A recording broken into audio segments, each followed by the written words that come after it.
ce geste de toi viendra mon secours.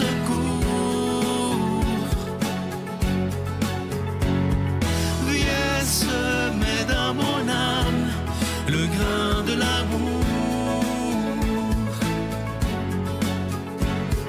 Je traverse un désert et je meurs de soif. Montre-moi le mystère qui garde la foi. Bonjour, bienvenue à votre émission La Victoire de l'amour en ce mercredi 13 novembre 2024. J'espère que vous vous portez bien chez vous. Moi, je vais super bien parce qu'aujourd'hui, on va se parler d'un de mes sujets préférés, l'amour. Et oui, on est à la victoire de l'amour après tout.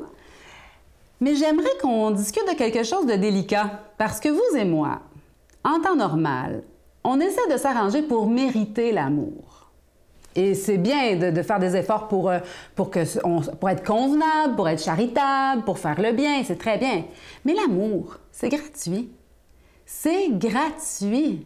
Ça ne se mérite pas. Ça ne s'achète pas, évidemment, mais ça ne se mérite pas non plus. L'amour de Dieu est gratuit.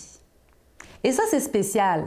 Dans le Minuit chrétien, la chanson du Minuit chrétien, pour certains qui la connaissent, on entend une phrase qui dit « pour mériter le paradis, pour mériter le paradis ».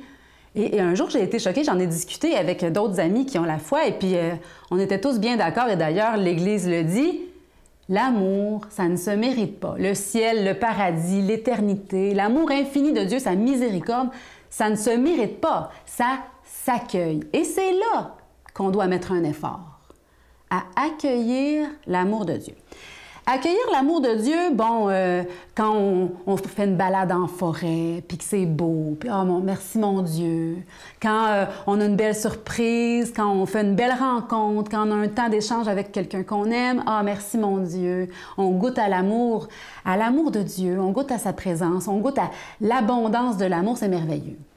Mais quand on a l'impression qu'on ne le mérite pas, quand on a l'impression qu'on n'est pas aimable, quand ça va pas bien, puis qu'on est à l'intérieur de notre pire défaut, puis qu'on nage dedans, puis qu'on est dans les profondeurs de notre abîme de détresse, dans ce temps-là, c'est plus difficile. Eh bien, il est là, notre effort à mettre. Aller dire à Dieu à ce moment-là, « Mon Dieu, viens m'aimer là-dedans. » Exactement là où, bon, puis on peut le nommer, ça aide. D'ailleurs, par écrit, c'est encore mieux parce que ça nous aide à l'extérioriser, ça le fait sortir de nous, puis on en a plus conscience aussi quand on le met par écrit.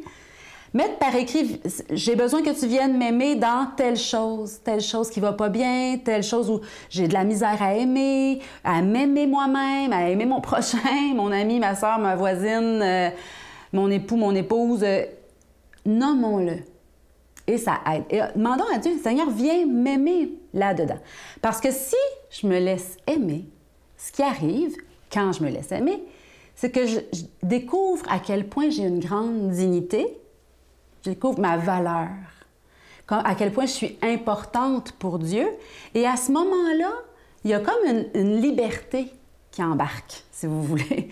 Il y a comme une légèreté, une liberté d'authenticité. Je peux être moi-même.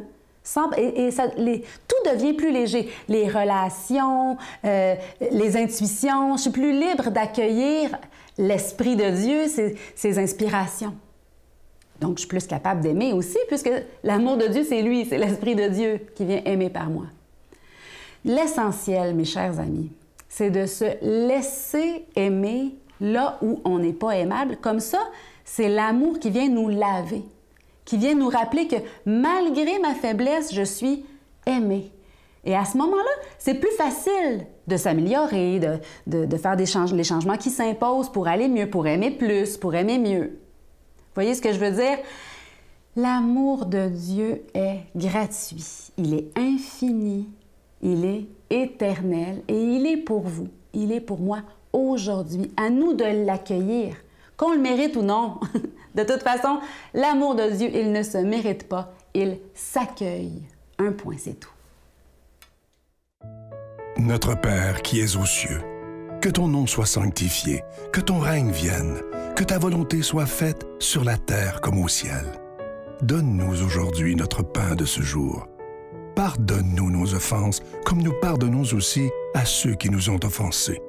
Et ne nous laisse pas entrer en tentation, mais délivre-nous du mal, car c'est à toi qu'appartiennent le règne, la puissance et la gloire pour les siècles des siècles. Amen. La Victoire de l'amour vous invite à célébrer 30 ans d'amour au Centre Vidéotron de Québec, le samedi 24 mai 2025, de 13h à 17h. En chanson, Mélissa Bédard, Patrick Normand et Nathalie Laure, ainsi que Guylaine Tanguay. Témoignages et conférences avec Sœur Angèle, l'ex-mannequin international Dominique Bertrand, David Bernard, Christine Michaud, Martin Larocque, Claire Jacques, Victor et l'équipe de la Victoire de l'amour. Billets en vente maintenant sur lavictoiredelamour.org. Encore une fois, je suis heureux de vous présenter ce magnifique cadeau pour le mois de novembre. Vous savez que les fêtes approchent. Il s'agit d'un très, très beau bracelet qui est en pierre volcanique. Il vient avec une belle petite breloque d'une croix qui est déjà bénie. Et ce bracelet, il est autant pour les femmes que pour les hommes. Et évidemment, mon livre « Vide ton sac à dos » est toujours disponible. Et cette magnifique carte de Jésus, si vous saviez comment il y a de gens qui l'ont aimé et qui en donnent en cadeau partout autour d'eux, et tout le monde la trouve absolument magnifique. Vous la voyez à l'écran. C'est le beau visage de Jésus. Et je ne sais pas si vous avez remarqué, mais beaucoup de gens l'ont remarqué. On voit Jésus qui sourit. Et c'est écrit « Ne crains rien, car je suis avec toi ». Je vous rappelle que vous recevrez n'importe quel des cadeaux avec un don de 25 $ et si vous en voulez deux, avec un don de 40 $. Je veux vous remercier de tout ce que vous faites pour la Victoire de l'amour. Et comme je vous dis souvent, devenez avec nous des protecteurs de la foi, des défenseurs de la foi. Et tous ensemble, on pourra continuer d'annoncer la priorité pour des dizaines et des dizaines d'années. Voici comment vous procurer ces cadeaux. Par la poste, vous nous écrivez à La Victoire de l'amour, casier postal 120, succursale Boucherville, à Boucherville, J4B 5E6. Ou par téléphone, par carte de crédit du lundi au jeudi, de 8h à 17h au 514-523-4433. Ou à notre numéro sans frais, le 1-888-811-9291. Vous pouvez aussi faire votre don par Internet sur notre site web au www.lavictoiredelamour.org. Avec votre don, vous recevrez aussi un reçu pour fin d'impôt. Merci de donner des mains à la Providence.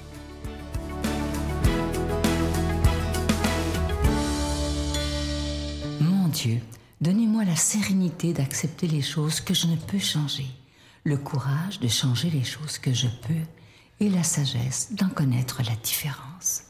Amen. On s'en va maintenant rejoindre le Père Gauthier pour l'homélie d'aujourd'hui.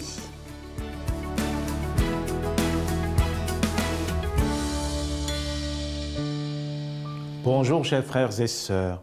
L'évangile qui nous est proposé aujourd'hui pour notre méditation, c'est l'évangile selon saint Luc, au chapitre 17, versets 11 à 19.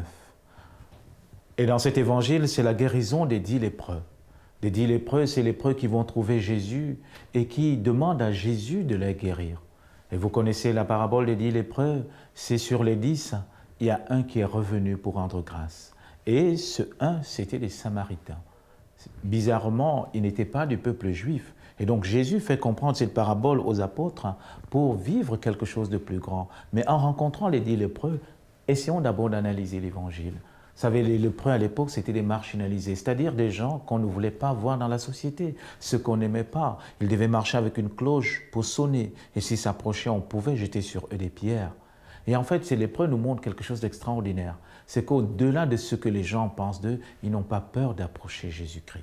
Ils n'ont pas peur d'approcher Jésus pour chercher cette paix intérieure. Donc le premier enseignement qu'il nous donne aujourd'hui, c'est frères et sœurs, quelles sont nos lèpres à nous aujourd'hui?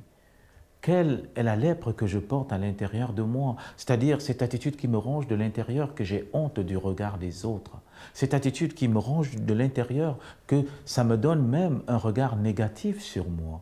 Et c'est ça que nous devons chercher. Donc le premier enseignement, c'est est-ce que je peux montrer cette personne en moi qui n'est pas très belle au Seigneur Jésus-Christ? Si vous êtes comme moi, nous tous, nous avons cette chambre, cette espèce de chambre noire où nous n'aimons pas entrer, nous n'aimons pas voir ce qu'il y a de l'intérieur. Parce que c'est peut-être ce Gauthier, n'est-ce pas, qui a honte de lui, ce Gauthier qui se voit dans des moments très sombres de sa vie. Mais c'est ça que Jésus veut rencontrer, frères et sœurs. Et c'est pourquoi Jésus va à la rencontre de ces lépreux. Et donc ça, c'est le premier enseignement, ne pas avoir peur de braver parfois le regard des gens, de braver les interdits pour chercher la paix dans notre cœur, pour chercher la guérison, pour chercher à rencontrer Jésus-Christ. Et vous savez, cette histoire des lépreux me marque beaucoup parce que dans la pastorale des jeunes, on a souvent ce genre de rencontres. Quand je rencontre des jeunes qui sont pris dans des différentes addictions, dans la toxicomanie, dans l'alcoolisme, tous ces jeunes que je rencontre parfois, c'est très surprenant de voir comment ils cherchent cette vie-là. Ils cherchent cet amour et ils ont peur d'être jugés. Et parfois ils me disent, écoutez mon père, quand je suis venu vous voir, quand vous m'avez ramassé l'autre jour dans la rue, j'ai cru que vous allez me condamner. Mais justement, c'est ce brin d'espérance qui me donne cela. Ça ne veut pas dire qu'on est parfait, mais ça veut dire que ces gens cherchent la lumière. Et maintenant, deuxième enseignement de cet évangile, frères et sœurs, c'est l'action de grâce.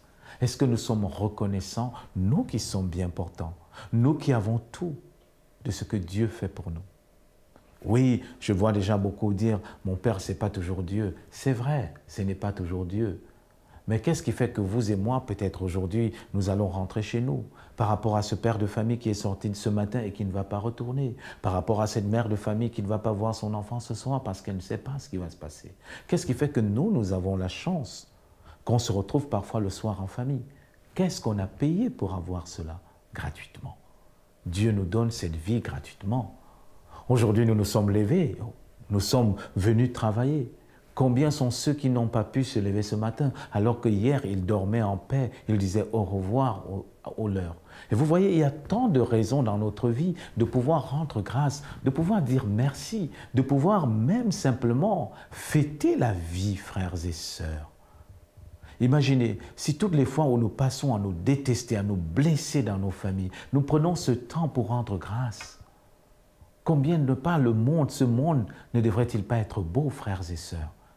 Regardez le nombre de fois où entre collègues, on se piétine dessus, on s'engueule, on se critique. Et bizarrement, plus tard, quand ce collègue ne sera plus là, nous serons dans les remords. Alors Jésus veut nous faire prendre conscience, première chose, n'ayez pas peur de qui vous êtes. Quelle que soit la profondeur de vos blessures, quelle que soit la dureté de votre vie, présentez cela au Seigneur Jésus-Christ. Et le deuxième enseignement, rendez-lui grâce. Rendez grâce à Dieu pour la vie qu'il vous donne. Rendez grâce pour la famille. Rendez grâce pour le travail, même s'il est pénible. Parce qu'il y a d'autres qui cherchent le travail, ne l'ont pas. Attention, je ne suis pas en train de dire qu'il faut faire un travail qui va vous détruire. Non, loin de là. Mais je dis quand vous avez un travail et que vous pouvez avoir de quoi nourrir votre famille, de quoi pouvoir vivre, même s'il n'est pas comme vous l'avez souhaité, bénissez le Seigneur. Rendez-lui grâce et cherchez encore plus. Alors demandons cette grâce aujourd'hui au Seigneur Jésus-Christ, qu'il illumine le chemin de nos cœurs et nous donne la guérison de l'âme et du corps. Au nom du Père et du Fils et du Saint-Esprit. Amen.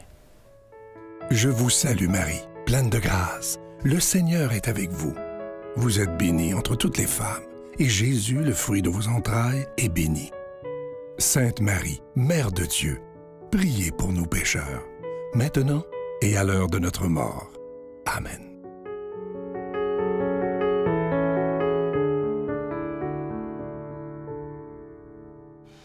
En ce mois de novembre, la Victoire de l'amour vous offre ce magnifique cadeau du mois en échange de vos dons, ce bracelet de la paix en cette période troublée, n'est-ce pas qu'on a besoin de la paix de Dieu. La croix est en acier inoxydable, donc elle ne ternira pas. Ce sont des pierres volcaniques blanches, ça se porte tant bien pour un homme que pour une femme et c'est déjà béni. Portons sur soi des objets bénis. Quelle grâce! Merci pour votre soutien, votre générosité. Nous avons besoin de vous pour continuer la mission d'évangélisation de la Victoire de l'amour. Bonne journée. Emmène-moi danser ce soir, flirtons ensemble enlacés dans le noir. Timidement, dis-moi Michel, je t'aime. Amoureusement, je suis restée la même. Oh, happy day. Oh, happy day.